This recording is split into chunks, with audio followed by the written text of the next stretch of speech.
Hello and welcome to the DM's Book Club, a podcast where each week we talk about some Dungeons & Dragons and how we fit it into our role-playing campaigns. It might not be each week, it might be every episode, but it doesn't matter because I'm here with Fiona and we'll go with that. We'll go with that, excellent. As I was saying before, it's the first two sentences of this podcast is the most important part. The rest of it is rubbish. And every time, Hamilton, you do nail it. It might take you a little while to nail it. Yes, I might have stubbed my thumb a few times with the hammer, but I got there in the end. It's nailed right in. So exactly. How are you? How are you this week? I'm good.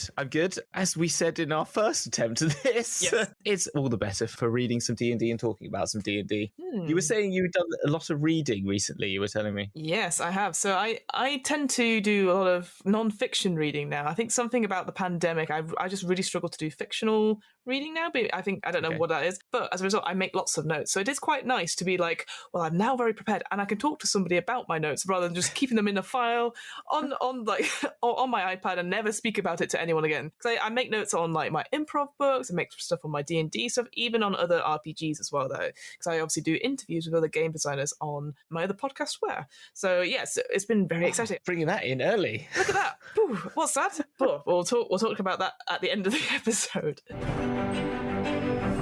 What, Fiona, are we talking about today? Right. So this is the point of the podcast where I say, we've been inundated with people asking us to talk about this class. I will be honest, nobody's asked us to talk about this class, so we're going to talk about it anyway. We have received zero emails.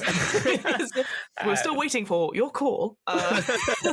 Anyone want to ring on line one to talk about the most favourite of all classes? Sure. Yes. One of the most interesting classes, because again, it is a playable class that I have never really played myself. I think I know one shot or two, but you have a bit more experience of it than I do. Today, we're going to talk about the Ranger class. This is part one of the Ranger class. It's so good, we had to split it into two. Yes. So essentially what we're going to do in this part one, we're going to talk about the sort of base structure, sort of the main class features you get when you take the Ranger class, and then we're going to talk about the two subclasses that you get with the player's handbook, the Hunter and Beastmaster, and then the other subclasses, the other 6 subclasses they've got, because there's 8 in total, we'll talk about in part 2. You might be wondering why we're a bit a bit sarcastic about it, perhaps. I'm going to be completely honest at the top of this episode. I am not a fan of the Ranger class. It sparks no joy in me. After reading these two sort of basic versions when they sort of came out as player handbook stuff, these were the only ones at the time, I would have been very disappointed. Yeah. I don't know about yourself, Hamilton, because we've talked about your experience of playing a Ranger before. Yeah, I actually chose it, and I've also had a player play one in my Dragon Heist campaign, which I've mentioned a few times, saying that, and I've mentioned my Ranger a few times, that I gave up my Ranger to become a Blood Hunter instead, because I was going to go for, as I said at the time, I was trying to go for that sort of Wolverine-esque build as close as I could. So I had a shifter Ranger, and I transported that into a human Blood Hunter with Curse of Lycanthropy, or Order of Lycanthropy. I can't remember the term. Order of the Lycan, but yes. Order of the Lycan. There you go. This is me actually at the side there, but yes, continue. Yes. The thing is, as I said in our Rogues episode, the Rogue is just a better class doing a very similar thing. And I think the Rangers, as I said to you off podcast, is a bit too much Druid and not enough Rogue. And I think that's its downfall. And I think it's marred by that. It's marred by a spell. We'll come on to the spellcasting abilities. And I think it's marred by a few early decisions that just left it sort of at the wayside, because the actual introductory text is very it's very rewarding and that sounds quite interesting. I want to play that, and you think of classic Rangers like Legolas, Strider, Strider, and so many others. No, but I'm thinking it's like your Aeon Flux sort of characters. You feel like actually the Rogue is just a modern version of those old-fashioned Rangers, but you think fast-paced, movable combat, agility-based combat, but at the forefront rather than less than a Rogue, which you think would be more sneaky, whilst a Ranger is sneaky, but definitely in amongst the action and fighting within melee range as ranged as well. And I think it gets confused by, it needs to be ranged because it's a ranger, so it needs to have it needs to be all about bows and arrows and will give us some spellcasting. That's what it feels like someone did. Yeah, agreed. It feels like, again, we've done a couple of classes already, like you've mentioned rogue, we've done barbarians, we've done paladins, that sort of thing. And yeah, getting to this, I'm glad we've come to this a little bit later, because I can definitely see going down in the class features, I'm like, oh, well, this class has this at this level. Oh, this class has this at this level. And then it kind of, it doesn't really, like I said, it doesn't really motivate me to do it. But like you said, there's sort of introduction about this idea that they are sort of people who live on the edges of civilization. They are specializing in hunting those monsters. So compared to the druids, which we've talked about, this idea that they are one with nature, but they're on the outskirts of civilization and sort of helping that balance. Here, this is the other side of the coin, per se. And so I quite like that and it's just really interesting because again you have these sort of like they're tracking their quarry, they're hunters, like Van Helsing, but they're not necessarily like blood hunters, all that sort of thing. So it's like they are very, very cool, and they're written really coolly, this idea that they know stuff, they are tough, they're the ones that want to go camping in the wilderness. They like wild camping, but that's the thing, you picked up on the toughness. Like they are a tougher rogue. A rogue is lithe and very and like excusing themselves from the fight, as in like it's all about evading and defense and stuff like that, whilst you feel like these should be like evading from like martial skill, not from a need to protect themselves, because they're sort of glass cannony or something like that. And I think that is missing that sort of hunteriness, that sort of predatory nature of them, sort of predatory and like as in a predator or in the wild nature of them is sort of lost. And I think that there was two things I was going to say when you mentioned it, is like I think they're mired by Drizzt because Drizzt is cool, but he has spellcasting, and I think that's why they had to give him spellcasting. I think that's what. And then the other thing is the attitude of them being outsiders and being on the edges of society.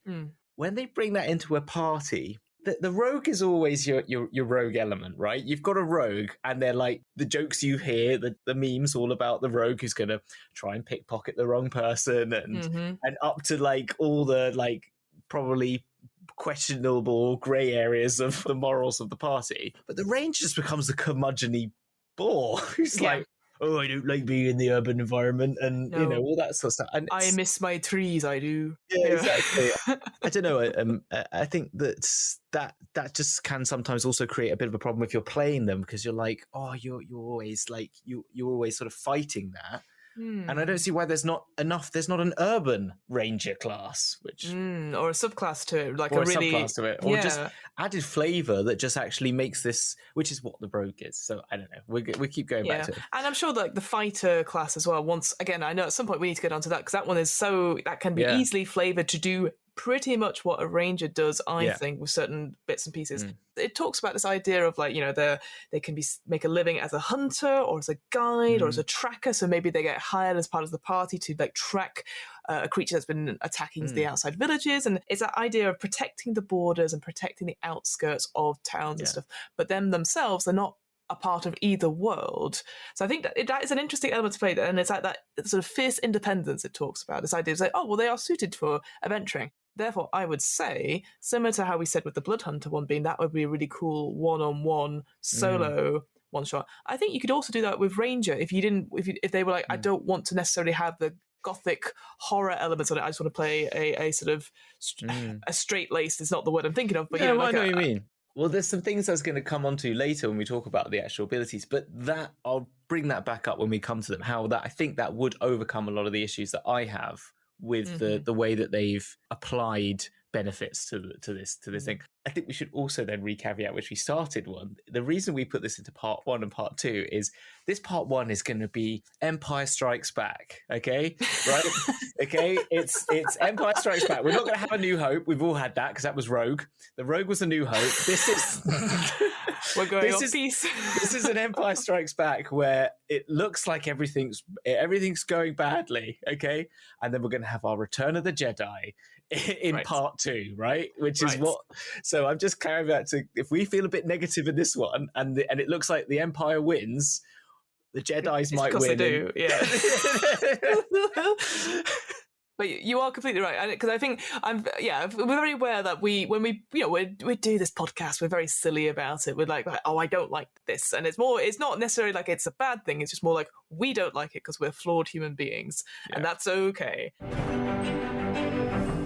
Speaking of flawed human beings, let's talk about the creating a ranger questions. So, obviously, every time we do a class, when we start with the basic player's handbook, they always have this little, consider questions about it. And here's the other thing, again, I just talked about briefly about, this could be easily as a solo RPG. Instantly, you can have it so that a ranger is an orphan. So you can get your edgelord right in there if you want to. Yeah. But here are some of the questions which I think are quite interesting if you're trying to think of a good backstory and how you can fit it in with maybe the rest of the party. So it says right at the top, consider the nature of the training that gave you your particular capabilities. Because, as it sort of talks about a little later on, whilst you do get a bow and a quiver full of arrows as your starting equipment, you don't have to necessarily use it. You could be like a ranger that uses two-handed weapons, which is very, very cool. So it starts off by asking, did you train with a single mentor until you mastered it? So did you have a connection to somebody who was already doing this, maybe somebody who was already protecting the forests around where you lived as you were growing up? Did you leave the apprenticeship, or was your master slain, perhaps by the same monster that has become your favorite enemy at level 1? Which I think that could be quite cool. You're on a revenge quest, could be quite interesting. Or have you learned your skills as part of a band of rangers affiliated with a druid circle, trained in the mystic paths as well as wilderness lore? Now, I think that one could be quite interesting, because if you do have a druid in the party, or have have people coming in as druids, you can make those connections there. You know each other because you're a part of the same band of protectors, which again, I actually quite like that as a little background thing. I think that's pretty cool. You might be self-taught. You might be a recluse. Hooray! We love recluse. I can't even say the word. Hermits, yes. Or even have a magical connection to nature through the necessity of surviving in the wild. So compared to, again, back to the druids, they see the nature and they feel the magic there. You're just like, I have managed to climb up this hill and it's not killed me. Amazing.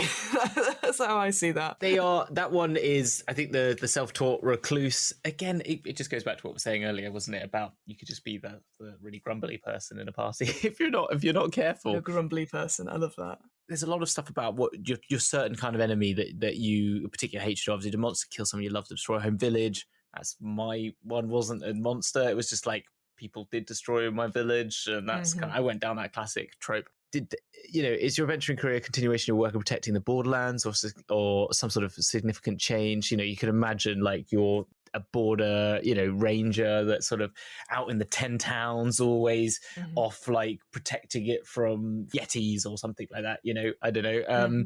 But what made you join up with a band of adventurers? Do you find it challenging to teach new allies the ways of the wild? Do you welcome relief from the solitude they offer? And when you talk about your solo focus, I could also see a two-party apprentice and master sort of idea, or just a pairing that's so if you had a 2-player party, I think it could be interesting with a ranger, or even, as you said, a ranger and a druid maybe. Or if, for example, you were going for more of there's a ranger, a couple levels, and fighter perhaps, but then they could also be you're escorting or guiding maybe somebody who is more magical, so a wizard going to and from the big universities, and you need a protector and all that sort of thing. Oh, I like that idea. A wizard and a ranger sort of pairing.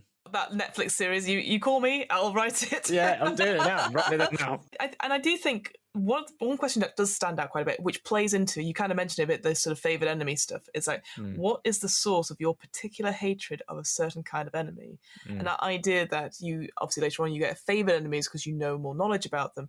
And again, it sort of sets you up to be I hate these creatures because they've done X. And maybe, I'm going to say this out loud, maybe that could be problematic, depending if it's it's always going to be orcs, or, So I think it would be interesting to play around with it, that maybe it's a misplaced hatred in some way. That, you, for example, I've been reading an RPG recently called Vasan, which is all about Scandinavian folklore. And this idea that people hate the Vasan, these sort of fairy folk or fae, that actually they're sort of misjudged because obviously they're trying to help with the old ways, but because with the new ways of industrialization, it's taken away from the old days, and so they're misplaced and they're angry and they're lashing out because they don't know what to do otherwise. So I think, again, have something like that would be quite interesting. So actually, a lot of the folklore, if you're looking into with rangers, that could be quite interesting, pairing those up together. Would be quite cool. I do agree. I still think favourite enemy is bullshit. So...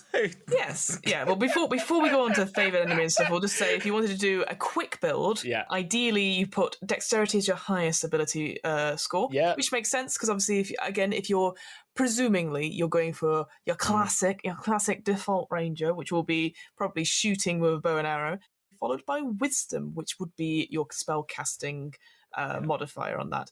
But of course, if you're deciding like I want to use 2-weapon fighting, then strength would be higher than dexterity. I think wisdom also helps because your nature checks, survival is what I was also looking for, and medicine checks as well, because you probably will be out in the wild. So it feels like the appropriate one to take. Agree. And then finally, like if to complete it, it suggests taking the Outlander background, which makes sense. I always think like Far Traveler's another one you could always take, another background. Or maybe even Soldier. Yeah, I was thinking Soldier or even Folk Hero would be another one. Hero, Like, it's like, they call him Strider, and you're like, oh.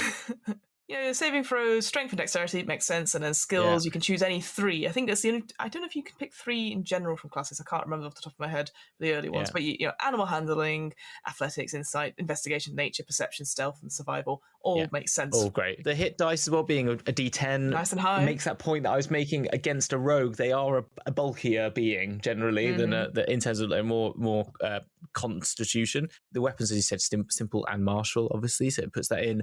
Armor, you only get light, medium, but you do get shields, which is always useful. And as you said, you can either start with 2 short swords or 2 simple melee weapons.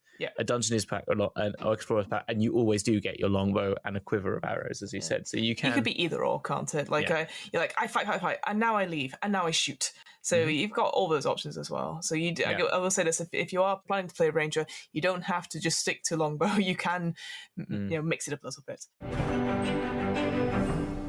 So let's talk about the class features, shall we? Yes. So Hamilton, what's up? What do you get straight away? You're Ranger level 1. What do you get straight away? You get favoured enemy, and you get natural explorer. So favoured enemy, beginning at first level, you have an experience studying, tracking, hunting, and even talking to a certain type of enemy. Choose the type of favoured enemy from aberrations, beasts, celestials, constructs, dragons, elementals, fays, fiends, giants, monstrosities, oozes, plants, or undead. Or choose 2 races of humanoids such as gnolls and orcs. You gain, after choosing only one of those things, you gain advantage on survival checks to track them, as well as intelligence checks on information to do with them. You also gain a language of your choice that's spoken by them, and you get to choose an additional one at 6th and 14th level. Yep. That's it. That is it. It's frustrating because, again, I see it as a cool flavouring thing, because it says, as you gain these levels, your choices can reflect the types of monsters you've encountered. That's cool. I quite like that as a bit of advice.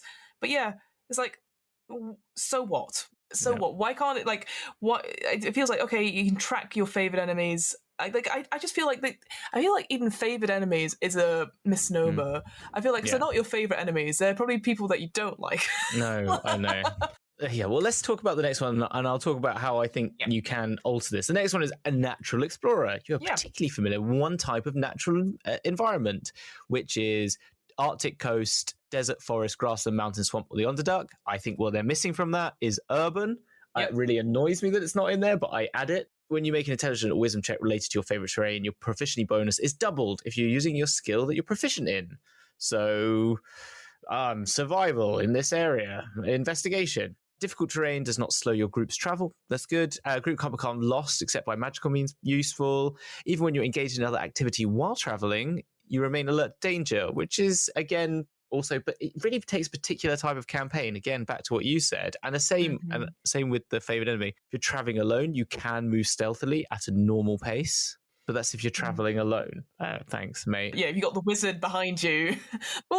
This is why you saying it as a solo adventure makes a lot of sense. When you forage, you find twice as much food as you normally would. Tracking other creatures, you'll also learn their exact number, their size, and how long they pass through the area. You gain an additional at 6 and 10. And that's it. As you said, okay, my problem with favourite enemy. Can I start with... You can go if you want to jump in. No. Tell me, Hamilton, why are you not so keen on favourite enemy and natural explorer, which you can get up to 3 times, 3 different terrains and 3 different enemies? Firstly, I don't think they're connected, which makes me really annoyed. because it doesn't make any bloody sense. Because I'm a real Arctic explorer, but you know what? I know everything about every type of dragon. Yep. Like, it doesn't make any sense. No, like, yes, what I think it should be, what I think it should be is that you should be able to, they should be merged into one where it is the location that you want to talk about is what your favorite enemies are. So if you're in an Arctic environment, you are knowledgeable about yetis and about dire walls and frost giants and ancient white dragons. Do you know what I mean? Like, because you spent your time in the Arctic, but how, like, if you spent the time in the Arctic, I know all about aberrations. Like, okay, because there's one type that might live in the Arctic, but you don't then know about all aberrations. Like, I get the idea that you might know the chemistry and biology of a dragon, but like, it would make more sense that your knowledge base would be much more broader in terms of the relationship to where you've been. I now foresee like a ranger who's like, I live in the desert and I know the desert, but also I hate oozes. Yes, exactly. Do you know what I mean? It really takes, like, I don't know why. That kind of really annoys me for some reason, and it's just because it's D&D being too D&D, do you know, too gamified, and not actually like no one's actually gone, wait a minute, we could actually, it might be more complicated, but we could actually make this better if we just put some time together to actually, I mean, you could do it as planes of existence. You could be like abyssal creatures and you've been wandering the abyss. If you're going to go for a plane walker style, that makes it kind of easy. So that's my first problem. That's your first problem. Yeah, I agree with that as well. I feel like, because obviously by the time you get up to like later levels, you can get up to 3 in each. Maybe then you can make connections between them because you cover a bit more of a wide area. I do think favorite enemy, it's like, so what in terms of tracking your favorite enemies? Like, it's not like you get an advantage to hit them, which I know would be very, very overpowered. I appreciate that, but it feels like you can recall information about them, but surely that information would help you fight them, like, or track them, or banish them if you're doing like a ritual, like if it's Fey folk or something like that. Can I say what my additionals are going to do? And this is sorry. This is going to be Hamilton rant session. I'm so sorry. I apologize in advance. What you do is if you spend time tracking or studying a creature or human, I've written these down as my alternate versions, right? You can gain advantage on a surprise attack. Ooh, yeah. Yeah? So that's a great one. It's your favorite enemy. If you spend the time tracking them in their natural environment that you know, you gain advantage on a surprise attack. I like that a lot. And if it hits, you add a 1d6, so you get a bit of actually, like a little bit, like stealing a little bit of rogue, sneak attack damage. So give it, which raises by level. So you could like add that as a leveling, like first attack, you can go for a bit of that assassinate benefit, maybe. My second thing, on this is that learning them at different levels, I think, is like, I don't know. It says, because it then says, oh, you use it on what you've like done. I think steal from Xanathar's guide for research. You can spend time understanding and tracking and learning, going to libraries, going out on adventures, doing stuff in the environment to gain knowledge of a different plane. And it's biology and it's fauna and flora, and then you gain that layer. Yeah, that makes sense. Yeah, so you use your downtime, do some rolling, use your bonuses, and you can gain, using your proficiency bonuses, you can spend time learning an environment, but you can only maintain the knowledge of equal to your proficiency bonus or something like that. That makes sense. That's where I'm at. Yeah, no, I think that makes sense. Like I said, it feels like they're more connected, and it feels more like it works into that role play element a bit more, because it does feel like it says like, oh, you should justify it by what you encounter along the way. What if you like, oh, but I don't want to have it all dragons. I favorite animated dragon stuff. I want to actually do something else. So it's like, no, that's what the DM said. Well, exactly. And again, if it was a solo adventure, you could, as a DM, cater to that. You'd be like, all right, you are gonna hunt dragons because we're playing the Lancing of Dragons game, and you're on your dragon lancer, and you're lancing those dragons. Or lance those dragons, like lancing a boil. Exactly. And so when you're playing that game, then it makes loads of sense, and we can have a one-on-one, and there's dragons, and it's good. But if you're playing a full campaign, you want to, DM's going to get a bit bored of like, Oh, just because who's our guy who's always in our games? Dave, is it? I must know, Graham. It's Dave, Graham, Steve, or something like that. Well, we've got Steve in the game, and if we don't make it dragons, he's not going to be able to do anything. All right, well, guess what the BBG of this week is? Oh, it's a dragon, Now, it makes me think of Critical Role and Laura Bailey going, oh, we're in the mountains. And she's like, or what it is, I can't remember because they've never been there. She's like, oh, you get advantage. And it's like, the one time, it was like 100 episodes in, and she finally gets to have, it's like so stupid. That's that level 1. So you get 2 things at level 1. That's pretty good in that sense. Level 2 is fighting style, which we've come across before. You get a choice of one of the following fighting styles, but you can't take a fighting style option more than once, and even if you get to choose it again later. Totally makes sense. So if you're going to do like a ranger with a couple of levels in fighter, which you get more fighting styles for that. Here you get archery, defense, dueling, and 2-weapon fighting. So archery, you get your +2 to your attack rolls for when you make ranged weapon attacks. Makes sense. Defense is when you're wearing armor, you get another +1 to AC. Again, quite cool. Dueling, if you're wielding a melee weapon in one hand and no other weapons, you get a +2 bonus to damage rolls for that weapon. And then 2-weapon fighting. So if you engage in 2-weapon fighting, you can add your ability modifier to the damage of the second attack.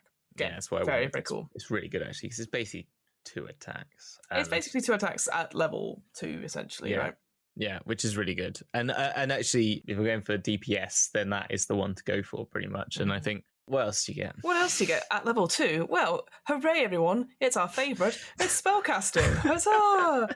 See, I love spellcasting, but if I'm a wizard, you have learnt to use the magical essence of nature to cast spells, much as a druid does. Oh, thanks. Cheers. So with this particular class, I know. With this class, you get all the way up to level 5 spells. So you are considered. I'm sure there's a better term for it. It's not half caster or something like that, but like you're not a full caster compared to say wizards or warlocks, etc. Demi-caster, isn't it called demi-casting? Yeah, that's a nicer term than half caster, I think. So demi-caster, we'll go with that. Yeah. So we had a discussion about this before. Maybe we should bring this up now. Is that spell casting with rangers seems a little in the sense of like it's obviously we've all been there where the ranger goes, okay, we're going to move silently, pass without a trace. Oh, I'm going to use Hunter's Mark, all that sort of thing. Very, very cool. But it's like, what if you don't want to do that? What if you wanted to have just a pure fighting class? I mean, I know they would say like, oh, you should just go for the fighting.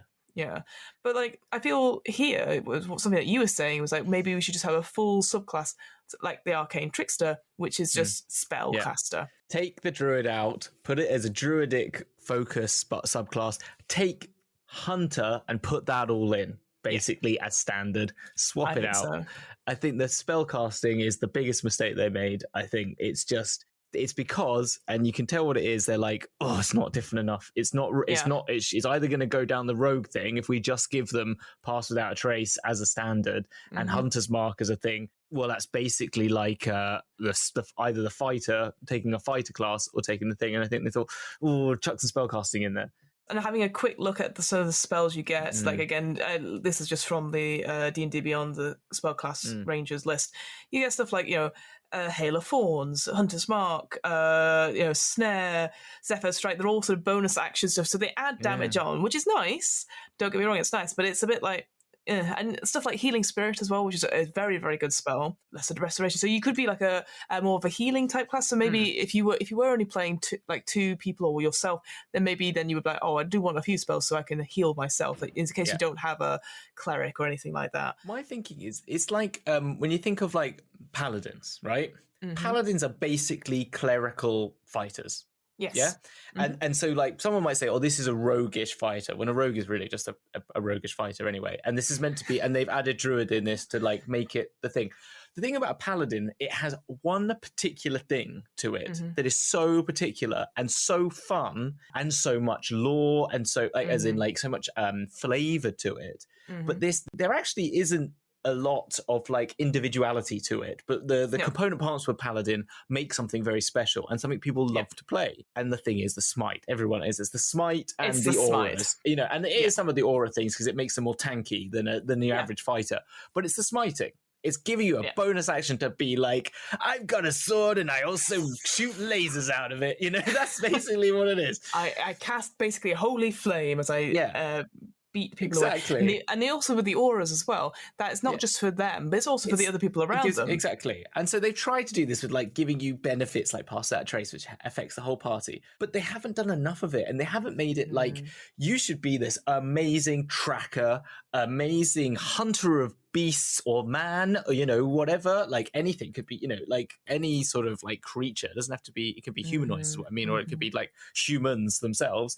And like that's why they could add some detective levels into it. They could add there's so many like things that they could be really building upon, and I think they've sort of just made them so naff, those elements. It feels boring, doesn't it? Yeah. It's not. I think when we get to the hunter and the beastmaster, they start to actually give it more flavor, but it's inherent in paladins comparatively, which I think is a good comparison. Again, I said this off podcast, but it feels like whenever we read a previous class, like rogues, like the initial class features as we're going through them now, they got me excited, and then I was like, okay, so I could play this.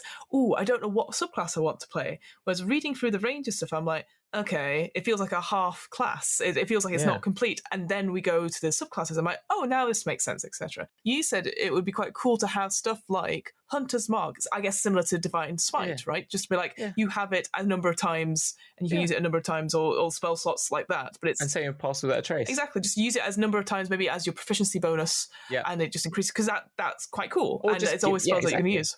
Yeah, and you gain them over after a short rest, maybe even, because it's like, come on, and pass it a trace. And just give them cunning action. Like, get over it. Just give it to them. Like, come on. Like, they should be able to hide. They should be able to disengage, because they're agility based. Like, it's just silly not to. I know it makes it feel like, but the rogues have sneak attack, which is something special. But again, like, I don't know. Yeah. I'm trying to give that to them to their favorite enemy, because I think like you would have that intelligence base and adding your intelligence modifier or wisdom modifier onto your attacks. And it doesn't, does it? It only does that till much later, as we talked about. What is the rogue where you can add your intelligence modifier? They can use that bonus action, then you can add your intelligence modifier to any attack as a bonus action. And I can't remember what it's called. It feels like a mastermind type thing. I think it might be mastermind, but the idea I'd say is that you take a bonus action to observe and figure out where the best moment is to where to put the blade or whatever. Maybe like True Strike would be another thing to give rangers as well. Yeah, that's what I meant. Yeah, Rogues is different, but the True Strike is like it's a True spell. Strike is a spell, isn't it? But you should just give them that as an ability. It's a cantrip, Cantrip. But that should just be a bonus action they have, which is use your ability modifier, use your intelligence or wisdom modifier, whichever one, to make an investigation check, basically a perception check. If you pass that, you can add your proficiency bonus onto your attack and damage, or get super advantage or whatever it is. Super advantage, exactly. Yeah. We're fixing it as we go. Then at level 3, you get to your choice of the ranger archetypes, which of course we're going to go into a little bit later. But you also get primeval awareness. Yeah. So this is where you use an action and expend one of your precious ranger spell slots to focus your awareness on the region around you. For 1 minute per level of the spell slot you expanded, you can sense whether the following types of creatures are present within 1 mile of you, or within up to 6 miles if you are in your favourite terrain. Okay, so we can work out if there are the presence of aberrations, celestials, dragons, elementals, fae, fiends, and undead. But then it says, this feature does not reveal the creature's location or number. It's a waste of time. Absolutely waste of time. It's like asking one of those 8 balls, like, will it be sunny? It goes, forecasts say unsure. And you're like, well, useless. Absolutely bloody useless. It is absolutely useless. It should just be chucked in with favoured terrain and natural explorer. That should be just in a favoured enemy and natural explorer. Should just be in there. And then it should tell you where the fuck they are. At the minimum, it should tell you where they are. Or the direction in which to move. Yeah, or the direction. I feel like number, I get that, because you don't want to give away, like, oh, actually, there's a whole horde of undead, or there's only one dragon, or whatever. I think you should get a number within a range based on your role. I feel location or direction is much better. I like that as a to keep mystery, but it's like, are they here? Yes. Thank you for your service. Heisenberg's uncertainty principle. You can only either have location or number. How about that? Yeah, perfect. I think that you'd ask that. That, for me, makes total sense as a DM. I probably would rule it like that, because otherwise, what a waste of fucking time. And that's a spell slot as well. It's an absolute waste of time. Who's going to use that rather than Hunter's Mark or, like, hide and play? it boggles me, this thing. Just boggles me. Because you read it and you go, literally someone thought this was, I'm sorry, could be so much better. We could tweak it, but it just feels like, I just feel it either is just your action and doesn't reveal location or number, or you expend a spell slot and you do get a location or a number. Because I just feel like the fact, because the spell slots, like I said, they are so precious and you get so few of them. And the third level. No, I think it should be, you put your hand to the ground, you use an action, and you make a roll with advantage if it's your favorite terrain. If not, it's just a roll. If you hit the DC, you gain, and you can't use this thing more than your proficiency bonus. Yeah, that makes so sense. Yeah, you do the Aragorn thing, then they went this way, and you like, It's because, Fiona, they added spellcasting and they thought, add it. Because you can imagine them all in there going, I don't know, we've got to get this ranger out. Add spellcasting. I'm sorry. Let's move on from primeval awareness, because there's nothing much else we can say about it. We might as well not even have mentioned it. might not mention it. Ability score improvements, you get the level 4, 8, well, that's 12. the only thing that's useful, because you can get a feat. Yeah, you can get a feat, so you can get up to 5 feats. Great. Yeah. Extra attack, level 5. Great, you can attack twice instead of once. So that's Should have given that a third level. Get that done early, because it makes sense, because they're super, super amazing. Then at 8th level, you get something called Landstride. So you can start moving through non-magical, difficult terrain, and this costs you no extra movement. You can also pass through non-magical plants without being slowed by them. and without taking damage from them if they have thorns, spines, or a similar hazard. I don't know about you, Hamilton. How often do you go, oh no, it's an environmental hazard. Oh no, it's an overgrown garden of thorns. How often is something not difficult terrain because someone's cast a magical effect? Because that's normally why it's a difficult terrain. Exactly. It's just, why can't it be they can move through magical difficult terrain? Like, why not? And it just feels like non-magical plants. It should be It should be non-magical or magic and magical. You gave them spell casting. At least let them know how to get through magical shit. You're like, oh, is that plant magical? Let's find out. Yes, it is. Oh well, I can't move. I have to move through it. I did have another thing for that, which was that they should gain that generally, they could do that, but then to add it into this huntery, into this urban, making it so it's not just a natural explorer, but there's also this urban ability to it, which is that you can move through all difficult terrain with no magical movement. It's just there's no difficult terrain doesn't cost you any movement. I'd say also, if you take urban as your favorite terrain, shortcuts. Right? Yes. And you can determine when, I'd say that when you're trying to, if you're chasing someone or you're trying to apprehend someone, you get advantage on all your ability checks in order to address them, because you know routes through the city. And I'd say the same works in both environments, because you can say when you're in your favorite terrain, you get advantage on any checks for strength checks, agility checks, whatever you're using. When you say make me a check to see if you can chase this chase after this or capture this being. Pursuit rolls, you get advantage of your favorite terrain because you know how to grab onto the vine or how to jump through that window to get into the bakery to get around the back of the alleyway. Yeah, you're doing a Jason Bourne chase through different buildings, going up at stairs and all that sort of thing. Yeah, absolutely. I will say as well, it does say at the end of Landstride, it says, in addition, you do have advantage on saving throws against plants that are magically created or manipulated to impede movement, such as the Entangled spell. Again, makes sense. There's not that many spells that are magical plants that attack. The Entangle is one, maybe Barrage or Thorns, I think it's called, the one with arrows, maybe. So it again feels very, very specific and a bit useless. What happens at 10th level, Hamilton? What's the next class feature? You get what you should have got earlier. Again, hide in plain sight. So you spend 1 minute creating camouflage for yourself. You must have access to fresh mud, dirt, plants, soot, or any other naturally occurring materials which you create camouflage. Again, I don't know how that's useful in the desert, but there you go. I'm sure it will work, because you can't find fresh mud. You just cover yourself with sand. You're one of those sand bottles. Exactly.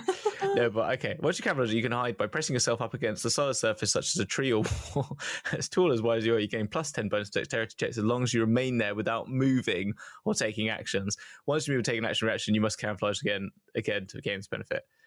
I'm sorry. It's just, you get it so late, and it's so if I spend 1 minute, 10 rounds, 10 rounds, I can stand still and not be seen. So I can basically like Solid Snake. He can just a rogue can literally bonus action hide, right? Yeah. But I've got to spend 10 rounds to not do bullshit. Like, but also I like the fact is you press yourself up against a solid surface such as a tree or wall. I'm like, what happens if you just lie down on the ground and then they go, there you are, I can see you, and you're like, no, and you're like, I'm pressed up against a solid surface, which is the floor. Yeah, exactly. It's like Solid Snake putting the box over him. It's just ridiculous. It's so, I mean, it should just be, again, I'm going to say what it should be. It should just be that you get the ability to become invisible. You just get to add +10. You know your end. You just get to add +10. I think that's good. Yeah, +10. Stealth. Yeah, that makes sense. +10 to stealth, or advantage on all stealth checks. Yeah. I mean, at level 10, you should be invisible, but crying out loud, I've saved it to later in my mind because, like, you've got to, I don't know, do something. Wait, 14th level, you get a rogue second level action. Yeah, at 14th level, you get Vanish. You can use the hide action as a bonus action on your turn. Also, you can't be tracked by non-magical means unless you choose to leave a trail. So you get a second level ability. Yeah. Half of a second level ability at 14th level. Yeah, I do. In my notes, I go, should this not be earlier? ? ! ! It's just silly. I just wrote, it's just silly. You can't be tracked. You know how to track things. If you takes you until you've spent like level 14 is like stage whatever, and you're saying that you know how to track all these beings, but you are such an idiot when you're walking through. You're like, oh, you know what? These stupid beasts, they always leave their footprints in the mud. Oh, and then you just see that ranger then plod along in the mud making footprints. Oh, I left my shoes on. Idiot. Oh, yeah, exactly. Just boggles the mind. Anyway. Oh my god. Let's see what you get. 18th. This is going to be good, right? Come on, this is going to be good. Yeah. 18th level, you get feral senses. You gain preternatural senses that can help you fight creatures you can't see. When you attack a creature you can't see, your inability to see it does not impose disadvantage on your attack rolls. Great. You're also aware of the location of any invisible creatures within 30 feet of you, provided that creature is not hidden from you and you aren't blinded or deafened. Yeah. So you could have a box, like a Solid Snake box in front of you, that invisible creature is crouching you down behind. You're like, nope, no one here. Even though I just don't take that. This is the thing. Like, you just delete that bit. You can see no location of any invisible creature within 30 feet. 30 feet of you. Yeah, it's like a blind sense or whatever it is. Blind sight. I think it should be blind sight. I think you should just have blind sight. I think if you are both, and only unless you are blinded and deafened, is what I'd say. Not if you're blinded or deafened. I think if you've got one or the other, it's fine. You just got blind sight. And come on, tell me what you get. Tell me what amazing thing you get at 20th level.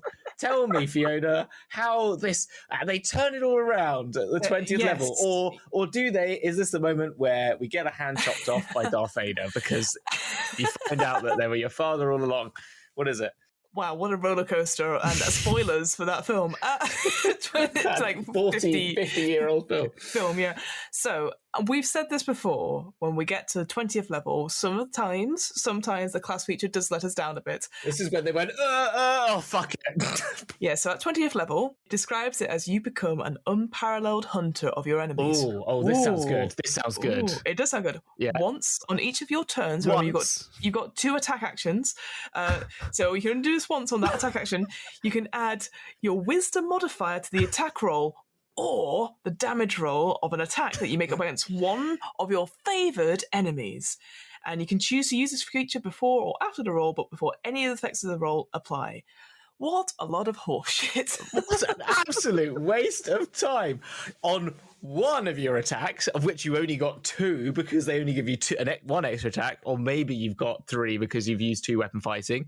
And you can add your wisdom modifier, which we thought you should just be able to do at level 2 to your favoured enemy. Oh, to just your favourite enemy. Oh, wait, no, but only one of your favourite enemies. So there's 2 dragons. No. Don't be so silly. And you can choose this feature after you roll. So don't worry. You can make your attack and then you can go, I have attack, so I'll use it on the damage. Not on both, on one. Oh, but you get to, like, who who was like who this person was? They were just like literally like the meanest, like the most ungrateful. Like it's so mean. It's like they're the person who goes to the dinner with everyone and goes, I had a water and I had a salad and I'm not paying for anything else.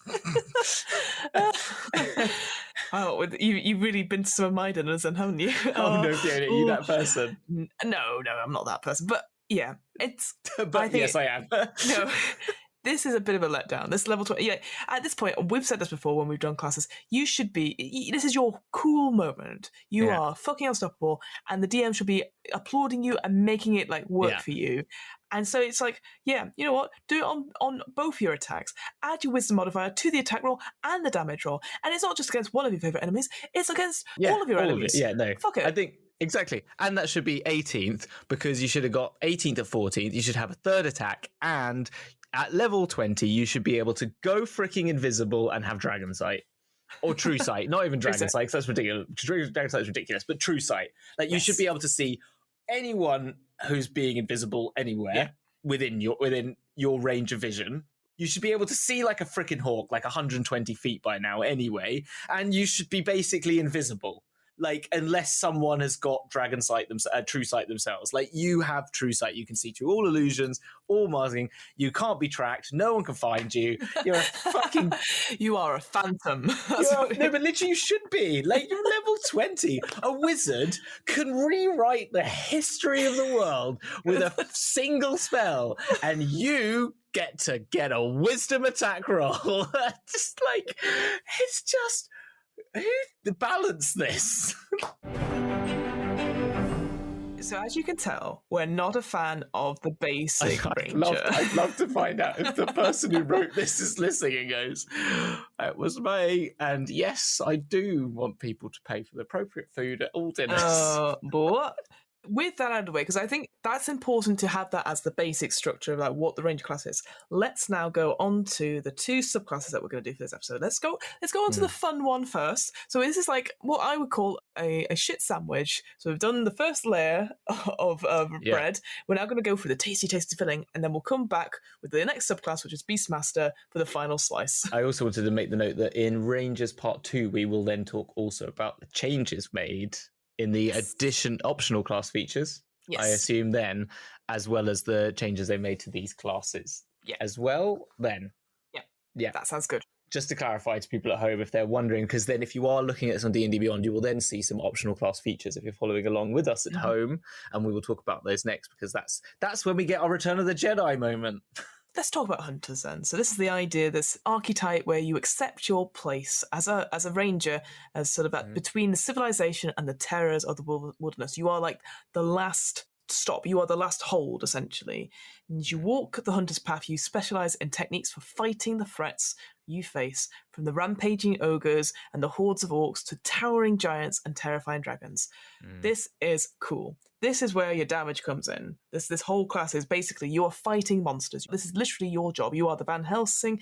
You can even be the Buffy. You know, if you take all the demon stuff out, like this is you essentially, and I love it as a result. And I've said earlier, if you just took all this hunter stuff and chucked it in and took out spellcasting, you've actually got some pretty decent things here. You get this at third levels when you choose your path. And so, Hunter's Prey is the first thing you get. You can then gain one of the following benefits of choice, which is Colossus Slayer. Your tenacity can wear down the most potent foes. When you hit a creature with a weapon attack, the creature takes an extra 1d8 damage if it's below its hit point maximum. You can deal this extra damage only once per turn, which I think is actually fine at third level. But that's the same as the 20th level you've just given me a minute ago. In some respects. But anyway. But Colossus Slayer is really good because literally as soon as it's damaged, you can be like, excellent. And then just keep hitting it against your attacks getting harder and harder and harder. I think the only thing I would suggest, like I said, by the time you're level 20, you should be fucking nailing everything. It should go up, right? The dice damage should go up. I think it should go up to at least a D12. Because I love D12s. Oh, I know. I think it should be D8 times your proficiency modifier. Oh, okay. Down to a minimum of 1 and up to a maximum of whatever, or something like that. Just arrange it to that. Because I think you're right. It's just... it's better now. It's better now. Yeah, this is good now.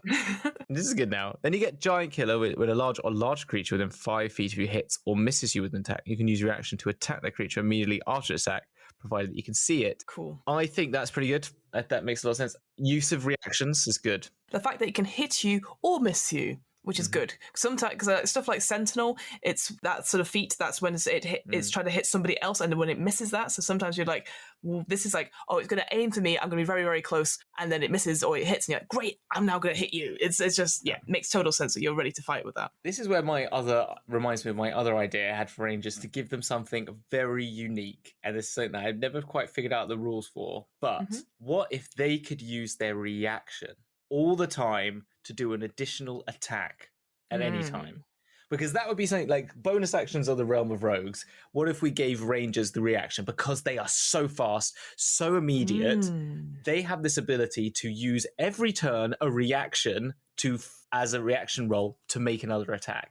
You know, I like that. Yeah, I think, and that gives them an attack moment at any time between their turns.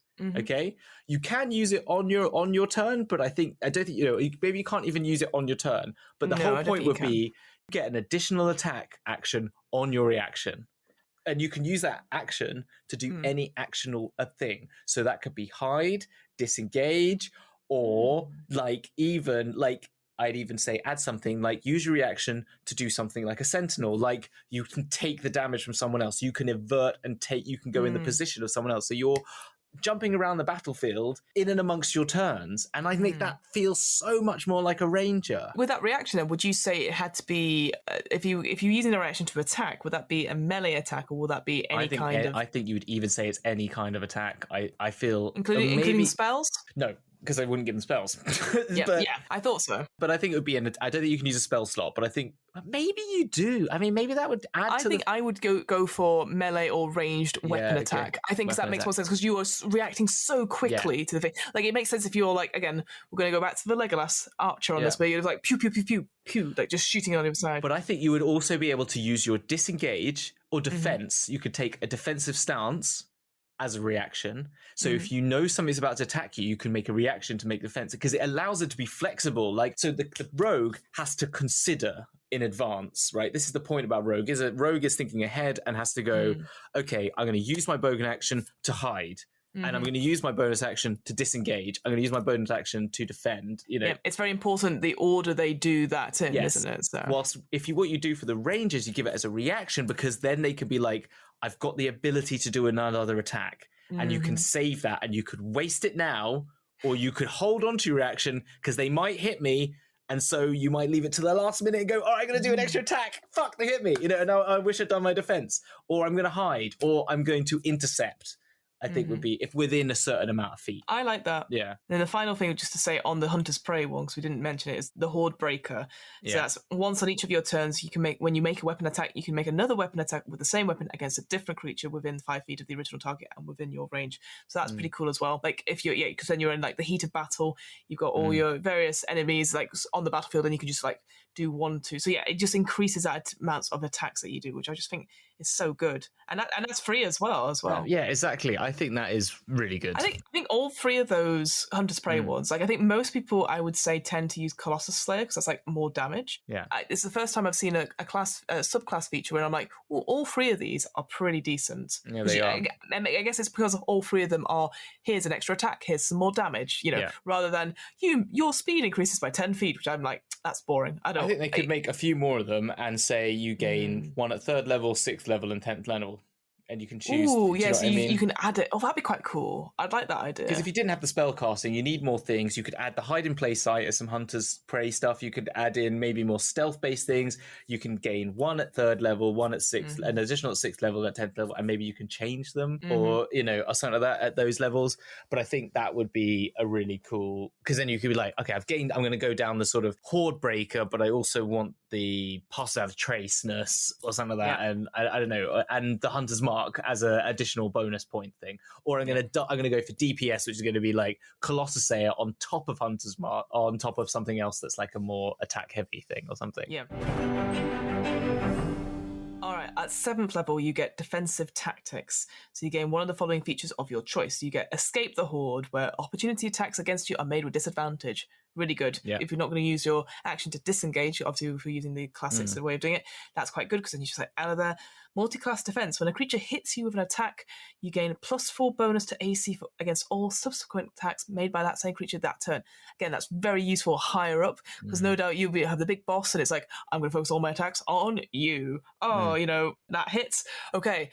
Yeah, you managed to. I mean, that's cool. And again, if you're using spells, maybe you can.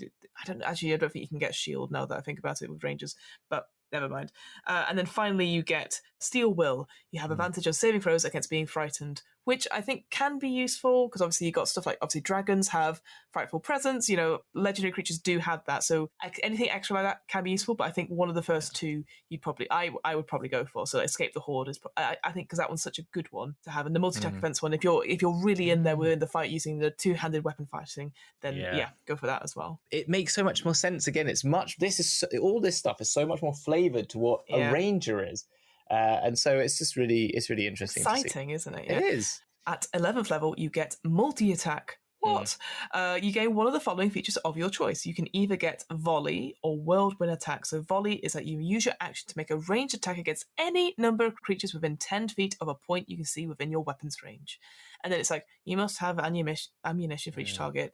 Fuck that. But you must make a separate attack roll for each of the targets. That makes sense, sure. But that is so cool because you could just literally I get 5 arrows, I go and they just shoot and they just hit the ground, like very cool Lord of the Rings style.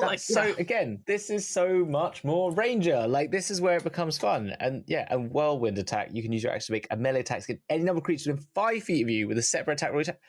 So cool. I've got my 2 swords. I'm spinning around. Yeah, this is the trick shots, essentially, the trick attacks that you look very, very cool about. And it's the ones that you flavour. And they're at 11th level. I think that's okay. Like, I think that's not too bad. Like, I'd like it earlier, but I think you'd get rid of hide to play sight and put it at 10th level. Maybe even. I think if you were going to get rid of the spellcasting, which I think is what overbalances it, and that's why they underbalanced everything else, is that if you got rid of that and just put these together, I think you could move the defensive tactics of the Hunter's Prey again into that thing I was saying, like.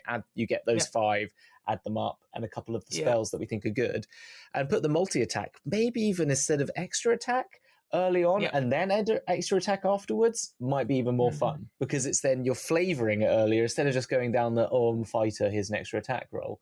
Maybe at maybe 6th level, maybe 7th level, I don't know. It's pretty cool. It's so funny. For a class that neither of us have played too much of, we're already putting stuff in the lower levels and like beefing it up. So it's just going to be an absolute monster of a class, which I absolutely love. Well, no, but it's because it isn't. At the moment, it's so depressing. Final fast class feature we've got is Superior Hunter's Defense. That's at level 15.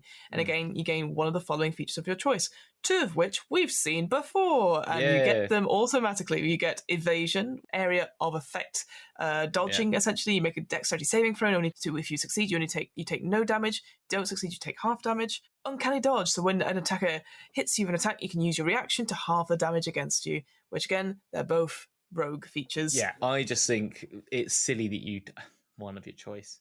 Sorry, just give them Evasion and Uncanny Dodge, because why wouldn't you be able to do both and not the other? Like, why are you good at... I mean, okay, you're obviously very perceptive and able to jump out the way of a sword. Why are you then not able to jump out the way of a lightning bolt? Like, I don't... Or a fireball, Or a fireball. I didn't see the fireball, which is massive, but I did see the dagger, and I got out of the way of that. One of the other choices you could also take is something called Stand Against the Tide. When a hostile creature misses you with a melee attack, you can use your reaction to force that creature to repeat the same attack against another creature other than itself of your choice. Which, it could be quite cool, but if you already have Giant Killer, you're going to use your reaction to attack the creature immediately. Yeah, exactly. I don't know why. I don't understand why you would make it hit something else. Like, why would that? Why it doesn't? I don't get the flavor of why that. You push its arm and it then attacks. I don't know. Maybe it's just it swings. Like I'm thinking, like it's a big giant and there's lots of minions around. You use its momentum against it to push it into something else. Yeah, and I don't know. It's again this sort of stuff. I think this one should have been a lot earlier in the Handbook. But overall, I think it's a really cool subclass. You can really flavour it and really make it interesting. It just tails off a little bit at the end. But the problem is, as I said, if it feels like that's the only one you want to choose because it's the only way that makes a ranger good. And what annoys me is that actually, if this was all in the ranger thing, I would then feel more comfortable about the Beastmaster we're about to go into, or any of the other ones, because I've already got all these really cool rangery things to flavour my subclasses with. Whilst this is actually a very unflavoured subclass because it's hunter, which is what a ranger is. So there's no flavour to it apart from reiterating. If you read the beginning, it just reiterates basically emulating the hunter archetype. You're setting place of bulwark between civilization and terrors of the wilderness. Wait a minute, that's what you said at the beginning. You learn specialized techniques for fighting the threats you face. Wait a minute. That's literally from rampaging ogres and hordes of orcs, towering giants. Wait a minute, that's favoured enemy. So come on. It's literally the same flavour as a ranger. It's freaking written there. Sorry, I don't get angry that much, but this just... Oh, but you are fuming, and I love it. I love it. It's the indignation of like, I can't believe this. All right, let's talk. Let's get down to business with the Beastmaster. So this... I think majority of people who've heard about ranger classes will instantly think of this particular subclass. So it's this idea that you have basically an animal companion, a ranger's companion, in fact, so that you are united with sort of beast and ranger fighting the monsters together. And like you mentioned before, the most famous example of this is Dritz. Hamilton has just put up a sign that says bullshit. It's all I wrote under Beastmaster. It's bullshit. Yes, as we've said before, but we're just going to clarify again. Just not because I'm sure that everyone listens to this podcast all the way through, but I've had some comments on some of the YouTube videos where they've clearly not listened to the whole podcast, but it's fine. So let's talk. Fiona. Yeah. This is clickbait material, right? This is going to be, we're going to get comments galore on this. Actually, have you seen Tasha's? I'm very much aware of Tasha's, and as we said, caveated before we went into these, part 2 is when we will show you. I'm going to have to say why it's stupid, because it's the only reason why it's stupid they fix, and they actually do fix it. The whole point is when you get to 3rd level, you get something called the Ranger's Companion. So you gain a beast companion that accompanies you on your adventures and is trained to fight alongside you. The best example for this, if you are somebody who does watch streams, is obviously Vexalia in Critical Role, Laura Bailey's character, who has a bear with her. And that's basically what they've done there. And it's also, this is your Drizzt, right? This is Drizzt. And Drizzt has all the cool whirlywinds that you get in a hunter, and is also a Beastmaster. So if they they should have figured it out. But anyway, it's has his cool whirlywinds. It's like he's had a bit too much beans for the supper, and he's got his whirlywinds. So at level 3, you choose a beast, and this is from the player's handbook. You choose a beast that's no larger than a medium and has a challenge rating of a 1/4 or lower. Appendix D presents stats for like hawk, mastiff, or panther as examples. Add your proficiency bonus to that creature's AC, attack rolls and damage rolls, as well as any saving throws or skills it might be proficient in. Its hit point maximum equals the hit points number in the stat block, or 4 times your ranger level. Whatever is higher. Fine. You can spend hit dice during a short rest to regain hit points. The beast obeys your commands as best it can. It takes your turn on initiative. On your turn, you can verbally command the beast to move wherever. That's no action required by you. Oh, that's so kind of them. However, you can use your action to verbally command the creature to attack, dash, disengage, or help action.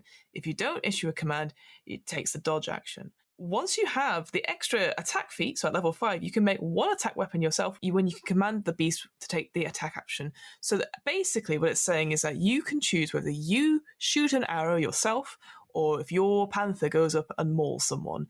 You can't get both. And that is bullshit. It's just bullshit. I think you would never choose this class because it's like, well, my creature, if I really wanted a hawk or an owl, which doesn't do that much damage, if you're judging by these statistics, then you're never going to use them. They're never going to be useful. They're just going to be a flavour for some things. They're going to take up your whole action all the way up to level 5. And also, there is definitely disparity between certain creatures of a 1/4 challenge rating and lower. That's why, like, you hear people have, oh, I've got a panther, I've got a bear. No one's going to have a mastiff, unfortunately, which sucks, because obviously, yeah, you want a dog. I want a dog with me to maul my enemies. But if I was like, I want to make the most out of this class, I'm going to have to go for bigger creatures. if you are incapacitated or absent, as if you just fucking left the battlefield at this point, like, I give up, I'm done. The beast acts on its own, focusing on protecting you and itself. The beast never requires your command to use its reaction when making an opportunity attack. So that's fine. When travelling through your favourite terrain with only the beast, you can move stealthily at a normal pace. Oh, that's nice. That's good. If your beast dies, you can attain a new companion by spending 8 hours magically bonding with a beast that isn't hostile to you and meets requirements. So that's bullshit as well. You know, oh, that's a shame. But now we've got to bloody wait. I've got to take a long rest to get my panther back, essentially, or get my bear back. And people want to move on by that time. That's, yeah, absolute bullshit. Ultimately, this companion stuff, the fact it takes up your whole action really early on, and then probably doesn't do that much damage, or it's not as good when it should be, because there's 2 of you. And the thing I thought is like, the only way to put it is just give them an extra player. That's literally what you're doing. You're just adding another player to the game. Like, how does that fucking matter? Because I can just go get another player and put them in the campaign, but I can't just have one. Like, why? It feels like you are sort of limited, perhaps, to land-based creatures, like ones that can attack on the ground, stuff like stuff like hawks or owls or stuff like that, or even sharks, which you can get as well. They're a bit like limited in that sense, whereas in the later editions you can switch around a little bit. It just feels a bit pointless. I think it's exceptional training. You then finally get to use the bonus action to give it dash, disengage, or help. Yeah, as a bonus action. So it gets to be a rogue, at least. And then it doesn't get to hide, though. The beast attacks now count as magical for the purpose of overcoming resistance and immunity to non-magical attacks and damages. I mean, yeah, that's all right. That's all right. I don't mind that. But yeah, it feels a bit like, well, that's a bit shit. Like level 7, it takes up that one attack from you, and then you get an attack, and only then 2 levels later, you're like, oh, by the way, your claws, they shine with a little bit of pixie dust. And then, starting 11th level, you get Bestial Fury. You can command your beast to take the attack action. The beast can make 2 attacks, or if it has a multi-attack action, it can use that as the action. Great. Yeah, so I think I have to say any more on it. I think it's just then share spells at 15th level. You cast a spell target yourself. It also affects your beast companion if the beast was in 30 feet. So if you heal yourself, you heal the beast. So what? Of course, it will affect you. Like at 15th level, and you might be going, oh yeah. So Hamilton, Fiona, those are the what you get right at the beginning, right? So what else do you get for Beastmaster after we just talked about that awesome hunter subclass? You must get more, right? No. Insert crickets. Yeah, like the fact we spent maybe 20 minutes talking about Hunter, we've just blasted through the Ranger's Companion in like 5-6 minutes.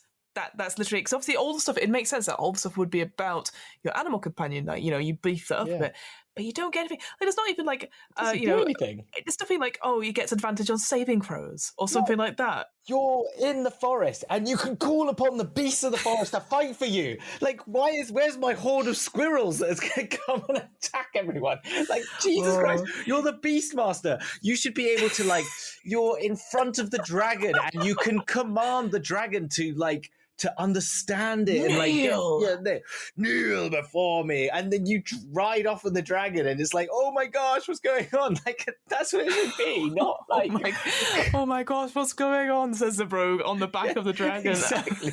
Because you're fighting the dragon and the ranger levels up to level 20 and goes, and you now have the ability to command, you get basically the spell of dominate dragon or whatever, dominate monster. Dominate whatever monster. Is it dominate? Does monster count dragons? It does. I'm sure they'll resist it in some way. But you just have the ability to or you can, just freaking do something. I was going to say, I love your interpretation of Squirrel Girl, and so now I want that's the thing. It is your companion is a giant squirrel. It's a bit like, again, we talked about the Gnomish Pantheon recently. You have a giant raccoon. Yeah.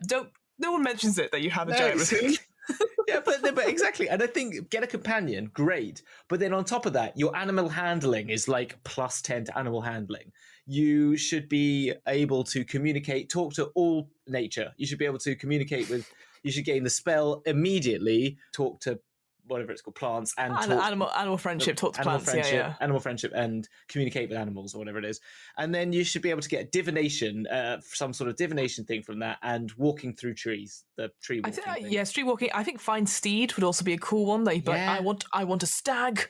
Yeah, and like a nightmare. And if you're and when you choose your magical creature, you get to raise a horde of them at level 20. Like you then can command all bear folk within a mile to fight for you. Do you know what I mean? Because that is just... I love it. Bears, we rise at daybreak. Exactly. But what you want is like you have a wolf, and then this is the one I'd wanted to play, is that you say, I've got a wolf companion, and then you just go, oh, like that, and then a mile radius you hear and then that's what your DM gets to say, is like you then hear the call of the wolves from a mile around. You're like Princess Mononoke, essentially. Exactly, yeah. And then you're fighting the dragon, you're like, the wolves are coming, and then suddenly like your rogues down, the clerics on last spell, but then it's like the Battle of the Five Armies, and all the hawks come flying in. Fly, you fools! You know, Jesus Christ, like... No, what you get... No, don't worry about it, Fiona. Don't worry about it, because you can do the help action for free, but it's level 7. It's like, I can't... It's not part of my mechanics to help you. I'm just going to dodge. I'm just going to dodge. I do kind of like, now that we've gone through it, that is, if you had like a cat or a feline creature, it's like, help me. And the cat's like... No. I was exactly thinking, it's literally what I was thinking then. It's like, it's just literally the cat is just going to go, meow, and just lick its paw. Yeah, like, it sort of gives you the middle paw. Yeah, It's like, exactly. wow. What an explosive ending to this episode. But do not worry, folks. As we've said multiple times, part 2, we're going to dive into the corrections, certainly on the Beastmaster, the optional class stuff, but also the other 6 subclasses, which are so... Actually, I really love them. I think that because those ones I'm like, oh, that's exciting. Loonstalker is a Fiona favourite, clearly. Horizon Walker was one of my favourites. Monster Slayer is cool. So Fiona. Yes. The hand's been chopped off. Luke is hanging on to the... we're using this metaphor, yes. Yes, I was thinking of this metaphor. And he's about to get picked up by the Millennium Falcon. What's happening with the Millennium Falcon? Where is the Millennium Falcon? Who is in the Millennium Falcon? Wow, this metaphor has been stretched. And then there was that segue, and I saw it, and I was like, oh, there it goes. Yes, so where? Yes. You're talking about where? So yes. Who am I? Well, currently I'm portraying Luke Skywalker, that's hanging off a thing, but I'm also known as Fiona. No, you're Han Solo. Oh, no, Han Solo. Oh, cool. Oh, cool. I'm Han Solo, then, in the Millennium Falcon, but I'm also Fiona. What am I? Well, I am a smuggler. I also have a best friend who's basically You've got your Beastmaster. You've got a companion. I have a Beastmaster. Oh, a much better Beastmaster, sci-fi Beastmaster. A Wookiee would be a really cool, but then I don't want that to be your mate. You want that to be more your mate, but like I quite like that as a cool like companion. You essentially have Bigfoot, or having a Yeti. A Yeti, yeah, perfect. Anyway, when I'm not being a beast walker with a Yeti as a companion and like going woohoo and parasex, etc., I am a podcaster where, well, good question. I'm all over the internet, but I run the What Am I Rolling podcast, which is a twice monthly RPG one-shot podcast. As always, it's going very well. We've got interviews with game designers, mostly from Free League. Hooray! We've got stuff from like Vasan, which is coming up. We've got stuff from Into the Odd. Hopefully by the time this comes out, we'll also have an interview with the person behind the Alien RPG, which is very, very exciting. Which you've played. You played at a convention, didn't you? I ran it at a convention, and it was very, very scary, but everyone really enjoyed it, and that's all that matters. Other one-shots we've got coming out, we've got Numenera's out. It's been out for a while. We've got Paranoia that's coming out at some point, because I'm editing that just now. I've heard so much about that. It's a good fun system. I really enjoyed that. Also got You Awaken in a Strange Place, which is a fully improvised RPG, which is super, super fun. And yeah, loads of things coming out. So just go in and check that out. We're all over the internet on that one. But Hamilton, you sprung me, because it's normally me that asks you first what we're doing. So it was my terrible, terrible, terrible segue thing. No, not at all. I love your Star Wars reference. You did a Star War. But Hamilton, what Star War? You did a Star War. But Hamilton, what are you up to?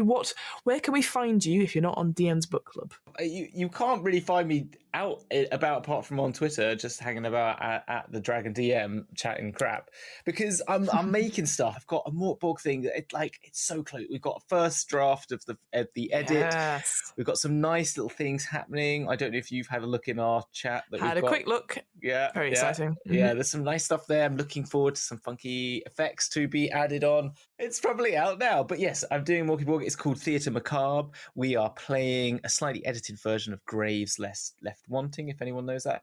Don't read the story. You can get it for free, but wait till you listen to us play it and then go and read the story. But you can get it for free on the Morkborg website now. Yes. But it's a fun thing, and we've got some great people on it. Taylor from the Backwater Bastards. We've got some people from my Shattered Realm game from Dragon's Jaw, which is Will and Chloe. And then also we have Stuart, aka This is Bardcore, from Dice and Desire podcast. Yeah. And they're all incredible. Honestly, you sent me that clip a little while ago and I was like, oh, everyone had lots of fun and I was very jealous. but everyone brought their A game. And that's the thing, we've said this before on this podcast. Yeah. Morkborg, you bring your A game. And it doesn't matter, like, because the rules are very simple and the world is what it is. You don't go 50%, you go 150%. No, you definitely do. And everyone did. And there's some of the intro bit is one of my favourite bits. There's some rhyming. Good. You guys. Stuart just rhymed like every other sentence. Yes. They're so incredible. You'll see it. There'll be a trailer out. You can see it there. That will be on the T4 Sea Dragon. And then next week, I'm recording the first of our Pirate Borg mini-series with Chris playing their character for our Shattered Realm as a prequel. It's Luskan, there's pirates, there's gonna be Grog, I've got Taylor coming back, but I've also got Dan from the Backwater Bastards, and I've got Meg, who used to be a part of Chasing Tales, who is also an amazing makeup artist. And there's gonna be skellies and vampires and liches and all this sort of stuff. So it's gonna be It's Sea of Thieves, but extreme, which I love. It's extreme. And then Bowie is incoming. It's happening. It's coming. I know. Finally. Also, we have an offer code. If you, like us, love RPGs and you love supporting friendly local game stores, get that wrong, you can go support one of my local ones. That is Third Space Gaming in Burnley, because you have to say it in that accent. Go support John and Catherine. If you type in the offer code DMBC into checkout on your first purchase, you get 10% off that order, and it could be on anything. They're doing pre-orders for Radiant Citadel and Spelljammer, I believe, at this point, although those will be out by now, obviously. It's so weird recording in the past, but it coming out in the future. It's bizarre. But if you want Terrain, if you want Dice, hey, if you love 1,000-Year-Old Vampire by Tim Hutchins, that's the only place in the whole of the UK you can get a physical copy of that book. So I would highly recommend that. Yep, that's where I got my physical copy. There you go. And that's everything. Whew, I think we both need to lie down and a cup of tea after talking about Rangers for nearly an hour and a half. And I have been very animate. Apologies. No, I hope you're all fired up. By the way, any of you listening, you should be all fired up and can't wait for the next episode where we talk about Rangers Part 2. Yeah. But until then, folks, thank you so much for listening, and we will see you on the flip side. The flip side of Star Wars. The flip side. See you then. Bye. See you, bye.